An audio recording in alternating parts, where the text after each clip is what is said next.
Welcome to the Arizona Wildcat Show, brought to you by Fry's Food Stores. I'm Star Sports Editor Ryan Finley, here with Zach Rosenblatt. Zach, I bet people in major media markets like LA and San Francisco, they're jealous of us this time of year. And you know why? Why? While they're chasing pro teams all over the country and worried about the playoffs, we get to focus on NBA Summer League, which we spent the last two shows talking about, and now upcoming Pac-12 Media Day that's coming up here in about 2 weeks, the 30th and 31st of July.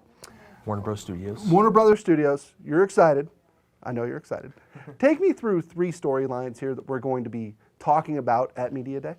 The one that's been talked about for the last year or two, and I think it holds true, especially this year, is how good the Pac-12 South is. Mm-hmm. Maybe the top to bottom, the best division in the country. I think you have almost any of the teams could win. I think Utah's more of a dark horse, but you could make the case for Arizona, USC, UCLA, Arizona State, all have legitimate shots. USC, you left Colorado out of that. They are on the rise. But they're getting better. Mike McIntyre's a good coach, and they're kind of going with the model that Rich Rodriguez has always talked about, where you lose big, lose small, win big. I think maybe their process is a little longer because they were pretty far behind everybody when he came there. But yeah, I mean, USC obviously has as much talent as anybody in the country. If they don't win the division, it'll probably be a pretty big disappointment. Yeah. Right. But I mean, the schedule's so hard that Arizona might have less wins than last year, but their team is probably more talented than it was last year, which just goes to show you what the Pac-12 South is this year. Sure, and if you look at the players Arizona loses, they don't lose a ton of impact guys. You know that they're getting better on defense because, frankly, I mean, they weren't very good on defense. Some of their replacements might even be, like Freddie Tagaloa might be better than both those guys they lost. Right, their offensive line's going to be okay.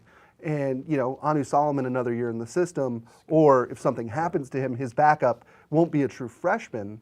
That's probably a good sign. I mean, I can't remember that many times where they've had their number one quarterback, number one running back, and number one receiver starting, coming off a really good year and coming right back. I mean, I'm sure it's happened a lot, but. Right.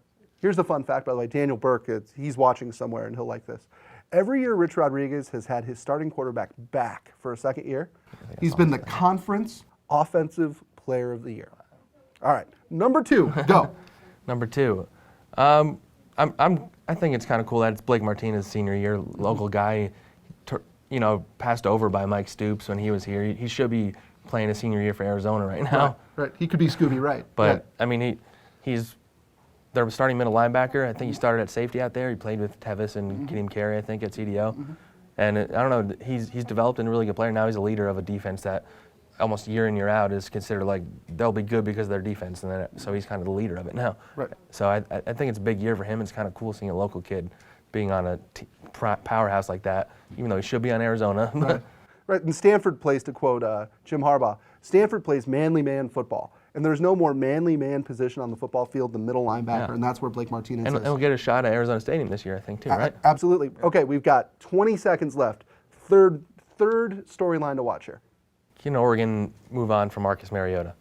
Vernon Adams apparently didn't graduate, so I don't know if he's going to be eligible this year, which maybe throws a wrench into their plans to replace him. So that's going to be, because there's Oregon, just by default, is as talented as anybody in the country. So if they don't have the quarterback position locked down, then they won't win the North. If Oregon stumbles, who wins the North? Stanford. Go. Okay.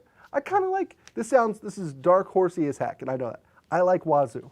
Wazoo. I like Wazoo. They're gimmicky. Does Mike Leach even like Wazoo? They're gimmicky. They're hard to prepare for.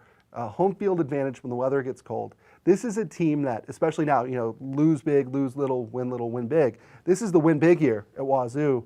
I would not be surprised to see Washington State be a bowl team or a Pac-12 North dark horse to win it all. Like the bold choice. I like it.